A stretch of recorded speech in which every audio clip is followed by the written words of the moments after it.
What's going on YouTube? It's your boy BGC, aka Bxndzgocrazi. Welcome back to another video, man. See, this is the killer who stole their victim's identity. That's a whole nother level of insane. I'm not you on a whole nother insane. Hit that like button, subscribe if you new. We on the road 1,000 over here in the channel, man. You already know what to do, but hey, get this video pop. On the night of July 1st, 1997, a severe fire broke out at a small white bungalow on 50th Avenue in East Oakland, California. It looked like a deliberate attack meant to end a life, but within days, that fire would become a national story that fooled not only the police and the media, but even the White House. By the time firefighters arrived, the house was fully engulfed in flames. Moments after, a badly burned woman came out of the house and made her way to a neighbor's door. That neighbor, Monica Joy Boyd, knew the two sisters who lived there, Stevie Alman and Sarah Mitchell. They looked alike enough that people sometimes mistook them for twins, but the burns on the woman in front of Monica were so severe that she couldn't tell which sister she was looking at.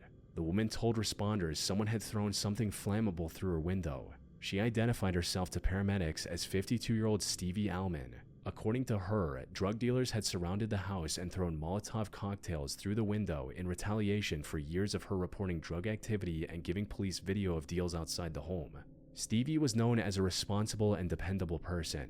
She'd lived in that house for years, and according to family, she'd been the one stable presence in her younger sister Sarah's life, letting her stay for free, covering for her when things fell apart.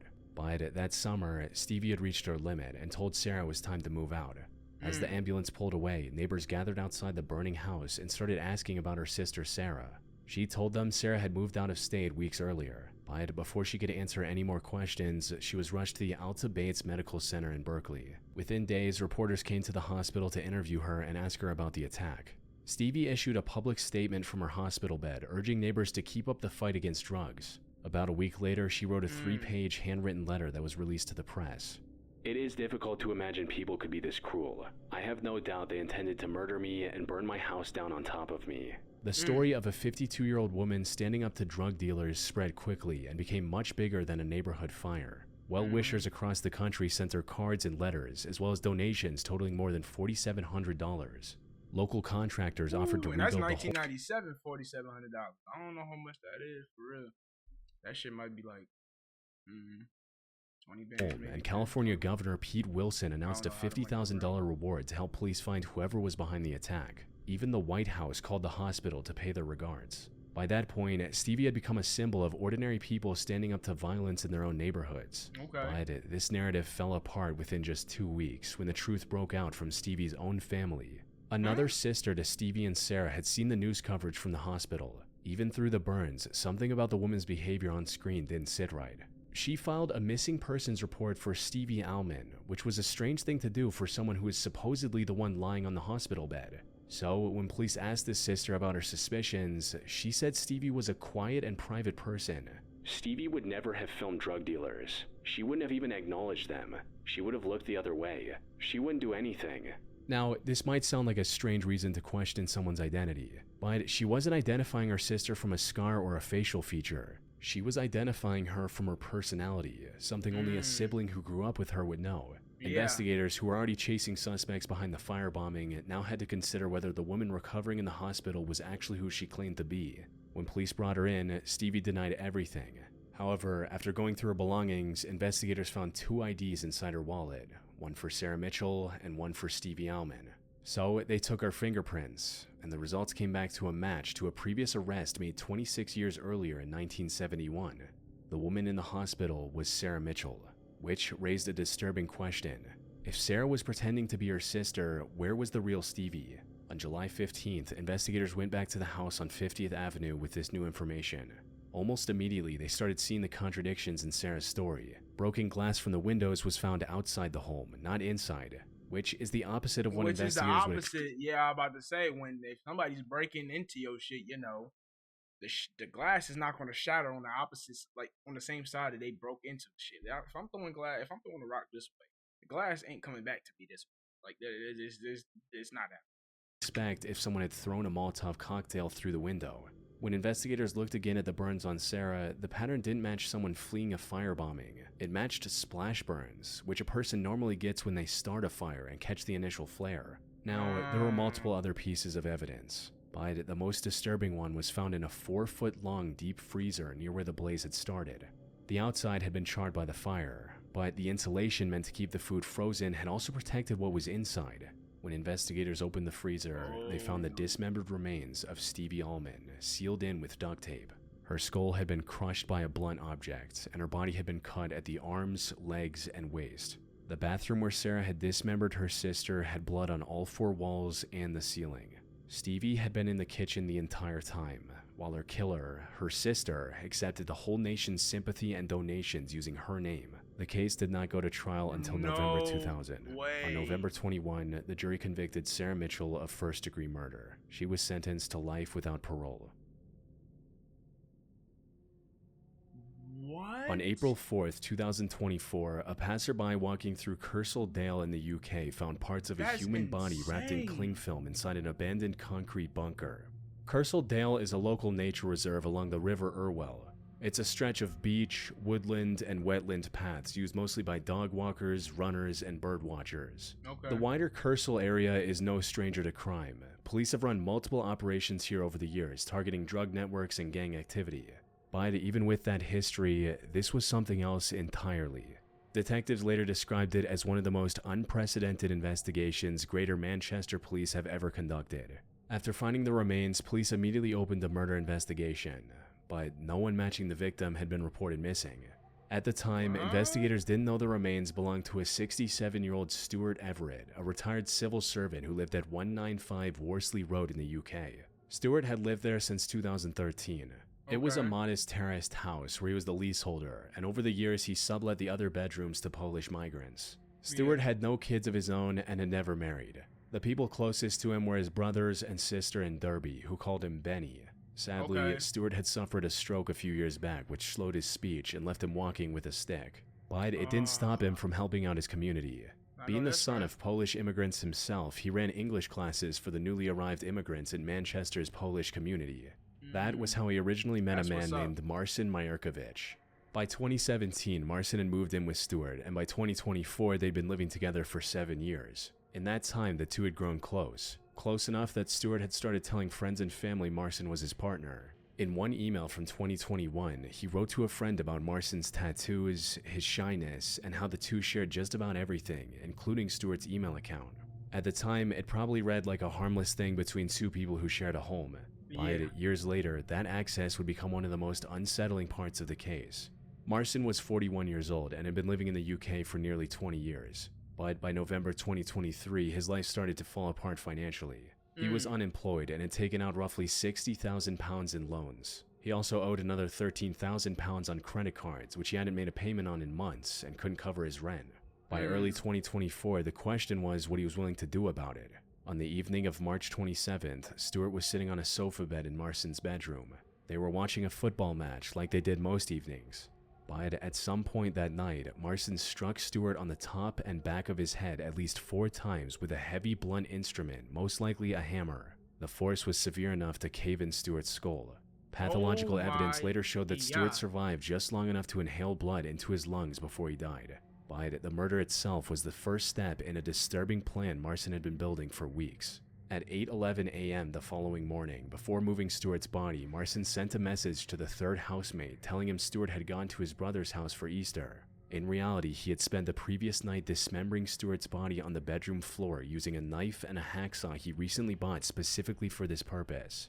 He separated the body into at least 27 pieces, wrapped them in cling film and bin bags, and packed them into shopping bags small enough to carry on public transport. Before 10 a.m. that same morning, he left the house carrying the first of those bags. Over the following weeks, Marcin made at least 11 separate journeys by foot and by bus, taking Stuart's remains and spreading them across the nearby area, including parks, woodlands, and nearby waterways. One of those journeys led him to Kersal Dale Nature Reserve, the place where the passerby had originally found Stuart's lower torso and legs. So, by this point, the police had part of the victim's body, but no missing person in Derby matched the description. Unfortunately, this wasn't by accident. Disposing Stuart's body was the second part of his depraved plan. The third and final part was to steal his identity. Marcin used Stuart's phone and sent a message to his family in Derby telling them he'd fallen ill and couldn't speak on the phone anymore. So, as far as his family knew, Stuart was still alive and well and had been messaging them all week. Keeping the lie alive meant he could control Stewart's money without raising suspicion. He hired a mover to clear out Stewart's belongings and rented a dumpster to dispose of anything that was left. When the family started noticing things disappearing, he told them Stewart was moving out. At one point, he even filmed inside another property and sent them the footage as if Stewart were showing them his new place. With nobody questioning why Stewart had suddenly gone silent, Marcin started stealing everything Stewart owned. Using Stewart's login details, he changed the passwords to... This nigga's not speaking to us the same way he was. He just automatically just no on the phone, no nothing, just straight text messages, barely moving in silence and shit. Like, come on, started stealing everything Stewart owned. Using Stewart's login details, he changed the passwords to his bank accounts, accessed his government gateway and pension details, and even started applying for a loan in his name. But as much as he wanted to avoid a direct confrontation speaking as Stewart, he couldn't avoid it forever. When Stewart's phone company needed to deal directly with the account holder, Marcin picked up the phone and answered in a slow and slurred voice, mimicking the stroke Stewart had suffered years earlier. Even on his brother's birthday, Marcin sent a handwritten birthday card. By then, Stewart had been dead for 2 weeks. The Greater Manchester Police's specialized CCTV unit had started reviewing thousands of hours of footage from the surrounding area. Eventually, they identified a figure they started calling the Heavy Bag Man, who stood out because of the way he moved. On CCTV, he could be seen leaving the house with heavy bags and visibly struggling with the weight, and later returning empty-handed. Investigators traced his bus journeys and slowly narrowed his home area down to Winton. They started spending time in the area looking for more CCTV footage. On April 25, two of them were driving an unmarked car when one of the investigators glanced at a man in a dark beanie and recognized him. They followed him to the bus stop and called for backup. Before the bus drove away, a uniformed officer stepped in and pulled Marcin out in handcuffs. Yeah, you know what's going on. They've been tracking your ass. You thought you was just sly. You thought you was slick. You thought you was low key. No, nigga, they on your ass. Be inside, you're detained for the purpose of a search while we ascertain your identity, okay? Or if you could pass me your mobile number for Just one stand up first. It's over with. Can you double check, please? Got to check his pockets. It's definitely mistake. 100%. I know, I appreciate that. All we've had is information passed to us from officers investigating a serious matter as to whether you may be involved. Yeah, but something happened and not right now. Not today, but it has happened recently, okay? In his possession at that moment were Stewart Everett's phone and bank cards. Investigators later found out that Marcin was planning to permanently leave the country that day and had been searching for properties in Spain weeks earlier. Marcin was charged with murder. His trial began at Manchester Crown Court nearly a year later, in March 2025. Marcin never testified at trial. When the verdict was read, he showed no emotion and never apologized to Stewart's family. Only a third of Stewart's body was ever recovered, and Marcin refused to assist investigators in locating the rest. He was sentenced to life in prison with a minimum term of 34 years.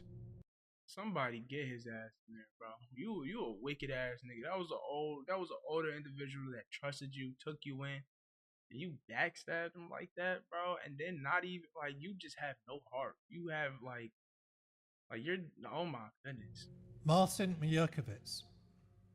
For the murder of Stewart Everett, I sentence you to imprisonment for life. Taking account of all the relevant circumstances and the aggravating and mitigating factors that I have set out, the appropriate minimum term will be 34 years. The judge confirmed the murder was premeditated and motivated entirely by financial gain. 5 days before the killings, he looked up how much it would cost to borrow £50,000. With £60,000 in unpaid loans, credit card debts, and unpaid rent, Marcin's answer to his money problems turned out to be Stewart's life. A life which was brutally ended, and for weeks after, his identity was stolen by his killer. For weeks, bro. Like, that is sad, bro. On August 29, 2010, a group of trail bike riders cutting through the fire trails of Belanglo State Forest between Sydney and Canberra, Australia, found human bones scattered across the forest floor. Among the remains was a skull. There was also a small silver earring, a single child-sized sock, and a decomposed women's t-shirt with one word printed across the front: angelic. For the next 5 years, that word was almost all the evidence investigators had about the victim. They ran her DNA against every state and federal database and cross-checked her against every open missing persons report in the country. but no one matching her description had ever been reported missing. This could have meant one of two things. Either no one was looking for her, or someone had made it look like there was no reason to. Because of how little evidence the case produced, investigators named her the Angel of Belangolo.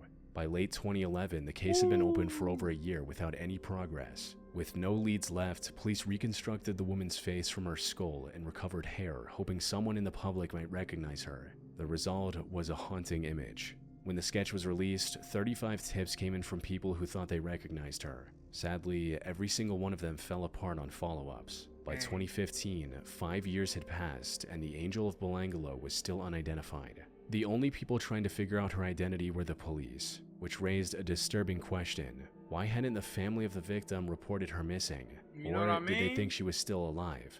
Her real name was found out to be Carly Pierce Stevenson, a 22-year-old mother from Alice Springs in Australia's Northern Territory. She had given birth to a baby girl, Candelise, in 2006 when she was only 17. By late 2008, Carly had been seeing a 34-year-old man named Daniel Hold'em for around 2 months and wanted a fresh start. So in early November, she packed her car and left Alice Springs with him and Candelise. To Carly's family, the decision came out of nowhere. Her aunt Sharon would later tell 60 Minutes Australia that the announcement was, quote, a bit of a shock. Their plan was to head south down the Stewart Highway and find work in Adelaide. By mid-November 2008, Carly's life started falling apart. She called Tanya Weber her mother's best friend and the closest thing she had to a second mother. She was crying and saying she'd made a mistake leaving with Daniel and wanted to come home. For a week and a half after she left, she rang me up. She was crying. She just said to me that she thought she f***ed up. She wanted to come home by the sounds of things. And I said, well, I can book a flight, I can pay for a flight, do you have money? No, you know, it's okay. And by the end of the conversation, she was sort of back to her giggly laughing self. So I didn't think too much more of it. Sadly, this was the last time anyone who ever loved Carly would hear her voice. A few weeks later, in the early hours of December 15, Daniel drove Carly into Belangolo State Forest. What happened there was reconstructed later from physical evidence, photographs recovered from an SD card Daniel kept for years, and witness testimonies. Carly was violated before Daniel dropped his full body weight onto her chest and throat, crushing her hyoid bone with enough force to break her neck. After ending her life, he photographed her body in multiple positions, some of which closely matched the arrangement of her remains as investigators found them years later. He left her on the forest floor, partially hidden behind a fallen log, still wearing the angelic t-shirt.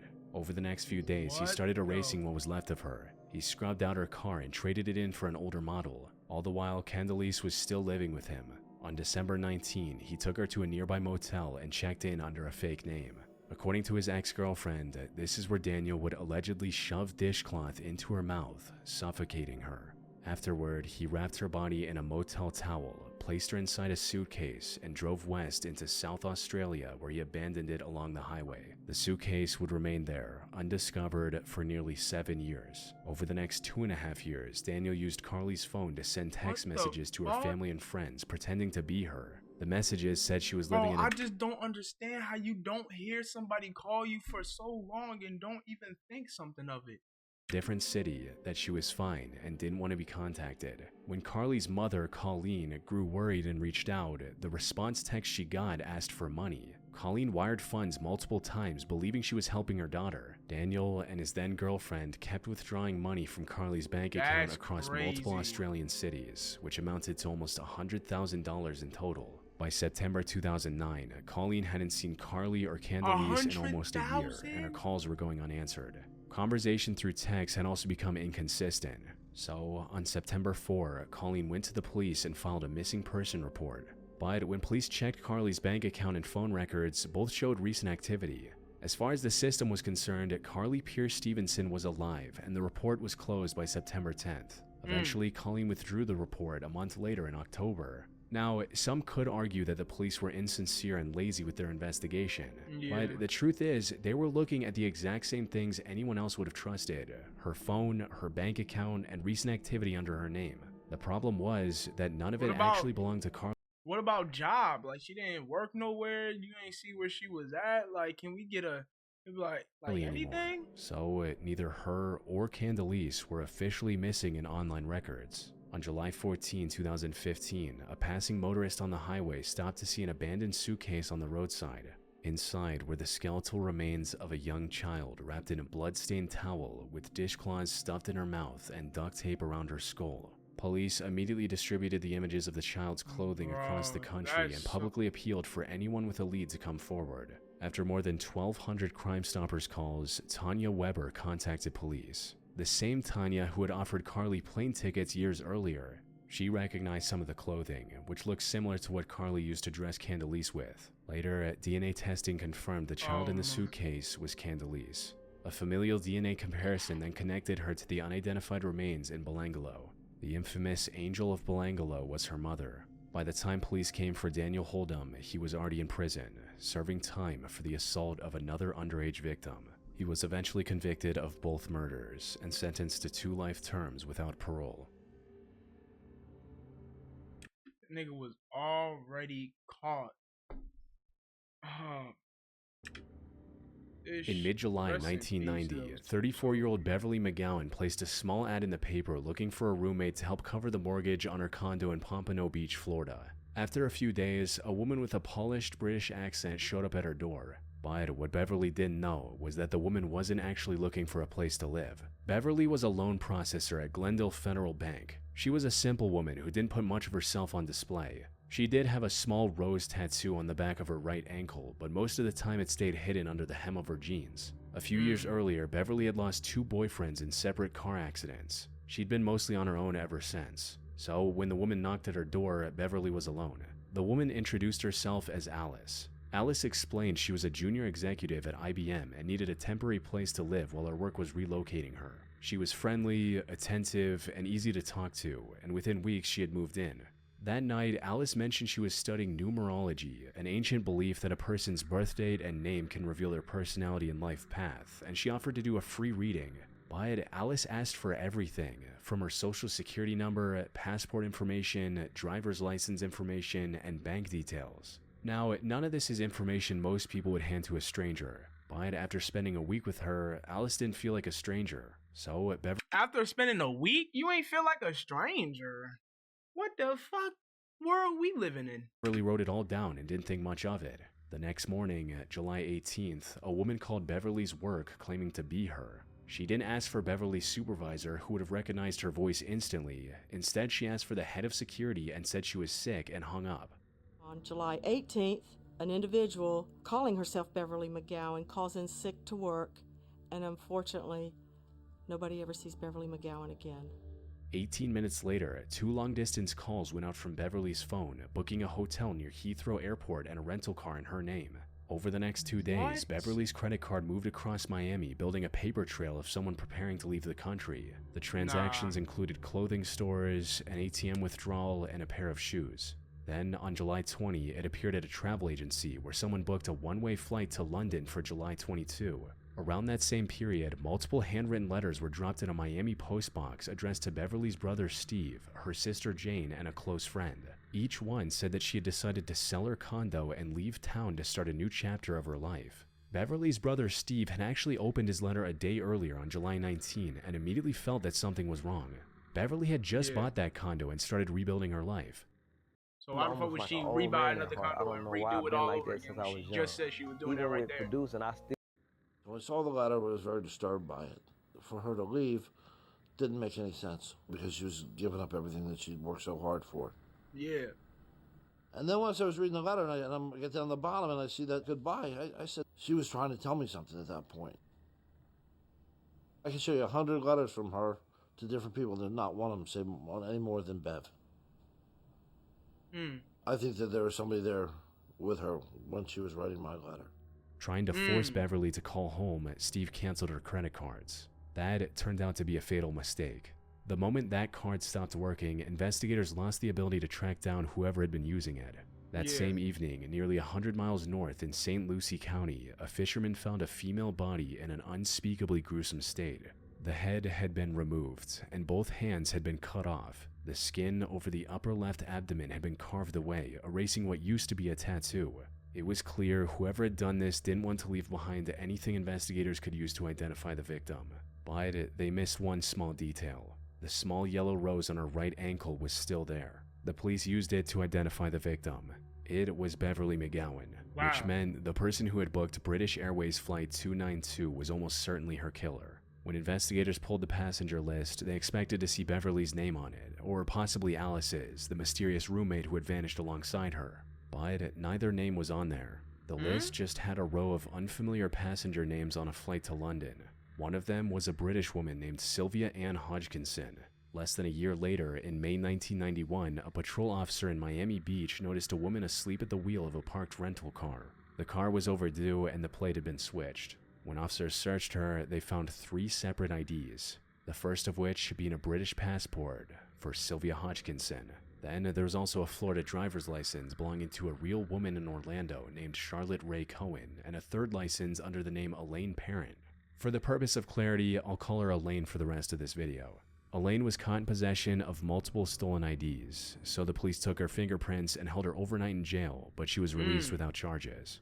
Meanwhile, 5 more years passed without a single break in the Beverly case. But all of that changed in December 1996. An investigator who had been following the case from the beginning was going through old evidence for anything the team might have missed. Looking again at the British Airways Flight 292 passenger list, she ran each of the 248 names against the U.S. Department of State's database. One name triggered an alert, that being the name Sylvia Ann Hodgkinson. When they opened the Hodgkinson file, they found that it was part of a string of aliases belonging to a single identity theft. The State Department's records also showed something else. The Hodgkinson alias was linked to 2 other names, Charlotte Ray Cohen and Elaine Parent, the same names that were on the 2 other IDs recovered from the killer's wallet at the Miami Beach arrest. One of them, Charlotte Ray Cohen, belonged to a real woman in Orlando. When investigators reached her, Charlotte told them she'd never been to Miami in her life. What she did remember was a night in Orlando in the late 1980s at a bar, where she'd met a charismatic British woman who had asked her for personal numbers for a numerology reading. It was now confirmed that the woman with the 3 IDs was Beverly's murderer. Elaine had approached all of her victims in the same way, just with shifting accents and different names, and by 1998 she knew the police were looking for her. Later that year, a postcard arrived at the St. Lucie County Sheriff's Department, mailed from London. On the front was a photograph of an oil painting, a woman climbing out of a swimming pool, signed Piper. On the back, a typed message read, "Your chameleon, best wishes."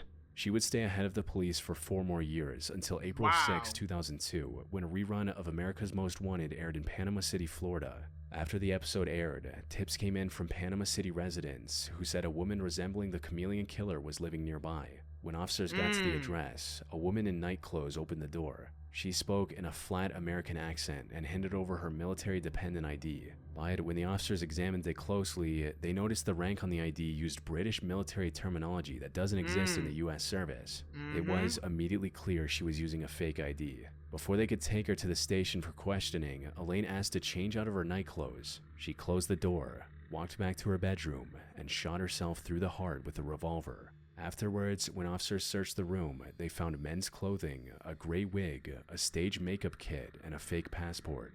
But nothing that confirmed her real identity. Whatever name she had been born with, she took it to the grave with her. What the? She was living like 10 lives. Men's clothes, wigs, makeup, all types of shit. For what? Just not doing it the legit way, I guess? Like, what?